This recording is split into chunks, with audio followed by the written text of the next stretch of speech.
This is the garment district in New York City. There was a time when 90% of all clothing worn in the United States was manufactured in this district, within like a 5-block radius. It's not like that anymore. We kind of live in a world of fast fashion and disposable clothing, but it doesn't have to be like that. It doesn't have to be like that. There is a better way. There are more sustainable alternatives at every step in this process. We're gonna learn what it takes to make high quality denim right here in the US. And it starts by planting a cotton seed.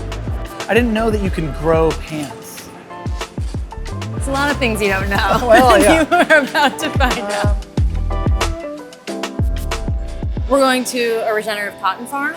Like we're selling the same thing that a farmer that plows all day long and uses every harsh chemistry, the fiber isn't different.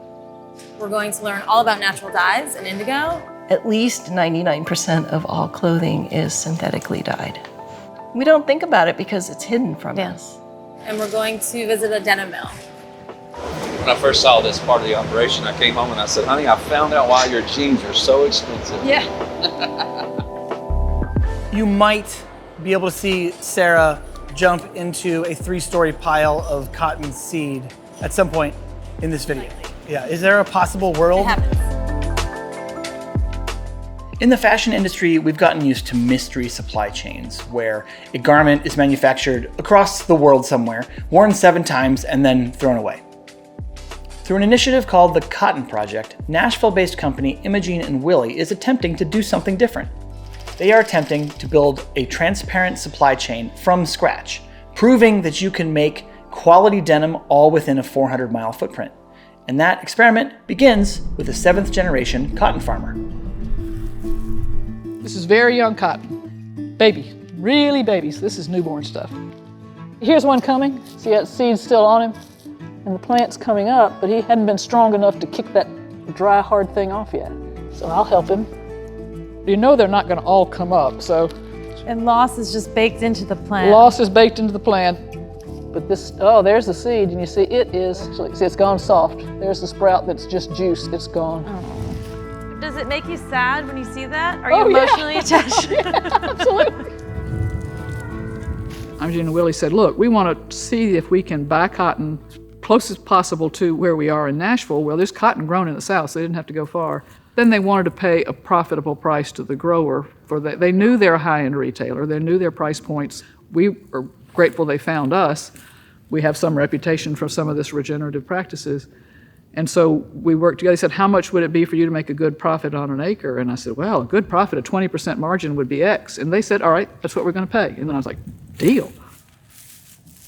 You said that the farm has been regenerative for years before. Why is it important for you to farm this way? We did it for the long-term investment. We're seeing the results after almost a decade of doing it. We are improving our soil. And that's the best thing we can do to keep it productive. This was clover. It provides nitrogen. We reduce the use of man-made nitrogen because we plant the clover. It's a great cover crop. Feeds microbes in the winter, keeps them happy, and every bit of rotting root provides water infiltration channels for rains the following year. So you ground holds more. We're putting less harsh stuff. If you consider liquid man-made fertilizers harsh, the petroleum use, it's natural gas-based. We're having the soil rebalance itself based on a natural ecosystem of microbes and earthworms. You know, there are all kinds of natural improvements in disease management that the plants can do for themselves in a healthy environment, but the process is not without difficulty. And we appreciate brands that are interested in supporting us, and very appreciative of that. What would it take for this type of farming to be the rule for farming, not just the exception? It ultimately has to be profitable. You're not going to go out and work this hard and spend this much money for no chance of return. The government's been hugely supportive of most commodity farmers, but that is a blunt instrument and it's taxpayer money. If you say we want to make a positive difference in how our raw material is produced around the world, some premium associated for that fiber would encourage everybody to grow that way because that increases their profit potential. At the height of the season and at the end of the season, this thing is full and the seed wall starts right wow. here. Oh, whoa. But the seed wall is further back, right? This is seed. piles of cottonseed. You can climb this. It's It will get in your boots. It will get everywhere, in every pocket. Like you can roll down. It's really fun. It's so soft. So this is filled, this whole thing becomes a mountain of this stuff. Growing clean, regenerative cotton is just the beginning of the battle. Once you have that natural fiber, you have to dye it. And 99% of clothing these days relies on synthetic petroleum-based dyes. So what does it look like to ditch the chemicals and return to a more plant-based color? Well, Sarah traveled to Seattle to meet with Kathy Hattori, one of the country's leading experts on natural dyes. Doing natural dyes, it's a surprise every time. There's this discovery. Every plant has a different color. I mean, that was kind of the first thing that sort of just floored me. Like, this comes from a plant. Wow. You know, where do I start? I was like crawling around in my neighbor's yards just trying to find something to dye with because I was so excited about it. This is logwood, heartwood from a tropical tree, Central America. It was one of the dyes that Britain basically went to war over because it was such a dark purple, it could create the basis for making black. And that was really difficult in Europe at the time. That's the beauty of a natural dye, is that every color has a story and a history and a meaning. Thousands of people before me were using this color. The history of humans and indigo are ancient. We love indigo. When you see something like this, right, it's all blue, that's the indigo in the pigment form, right? So this will not dye a fabric. This will just kind of stain it, but it's not going to dye it. In order for the indigo molecule to be accessible to fiber, you have to do what's called reduction and then oxidation. Yeah. It's like you put something in there that's going to take the oxygen out of the vat. You see it's green? That's indigo that is turned into water-soluble form just while it's in the mix. When you pull it out of the vat and it's kind of that greenish color, and then all of a sudden it starts to develop the blue, it's the oxygen hitting the fiber. The indigo is then bonding and changing color. This can then sit for about 20 minutes. It's already gotten quite a bit darker. Oh yeah. That blue, it's gonna go about 2 whole shades lighter when you wash it and you dry it.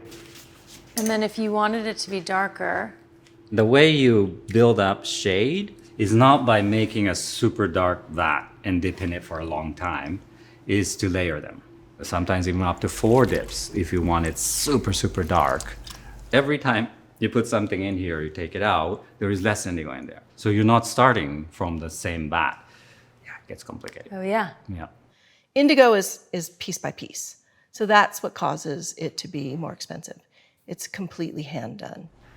There's not really a way to do it in the machine because the machine causes agitation, which causes oxygen, which causes it to go out of balance.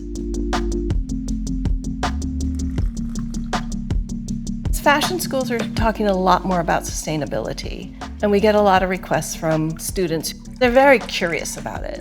It makes complete sense to them that you should do the least amount of harm that you can when you're creating a fashion line. They're very curious. I mean, that gives me a lot of optimism. For the Cotton Project, Imogene and Willie sourced natural indigo from Sarah Bellows at Stony Creek Colors in Tennessee. They had developed a commercially viable pre-reduced indigo, which made it possible to integrate natural dye into an industrial denim process. This is where the supply chain puzzle really comes together. We have the regenerative cotton from the farm, we have the natural indigo. Now those raw materials are now headed to Mount Vernon Mills, one of the last vertically integrated denim mills in the United States. We get yarn shipments every week. Most of it is 100% cotton, but we do run other blends. All those different nuances of fabric construction start here, and that's based on what the brand wants. For the denim, 350 of these yarn packs are coming together on the other end of this machine into a rope. And then that rope will go through the indigo dye range. We run somewhere in the neighborhood of 72 different indigo colors. Indigo is actually a bad dye stuff. It's a bad Dye stuff. In terms of hard to get on the cotton, hard to react to cotton, but that's also part of the feature that lets it wash down. So you can get this abrasion because it's a bad dye stuff. Well, we do like the bad. So if you think about the yarn and you looked at a cross section of it, the inside of this yarn will be white. The indigo is on the surface. So if you come by and stone wash the dark shade and it turns light, it's because the indigo's gone off the surface and you're seeing the white yarn underneath. It was a challenge to use the natural indigo for a couple of reasons. It's incredibly expensive and it's weak. I mean, so believe it or not. in terms of coloring. In terms of concentration of dye. So it took more of the natural indigo to make the same shade as it does with what we produce today. So it's already more expensive, and then you need more of it. Yes, so it was a double whammy. So there is a world in which, instead of synthetic indigo, brands could be using natural indigo. The natural indigo works on our machinery just like synthetic indigo. There's nothing to prevent us from using it if a customer wanted us to use it. So it's really about availability. Is it affordable? This loom was originally commissioned in 1967, and we'll be making Selvage denim. We've already run our first 6 samples, finishing some of those this week. We're ready to go. Hardly anyone uses shuttle looms anymore, so it's become a boutique part of the denim business.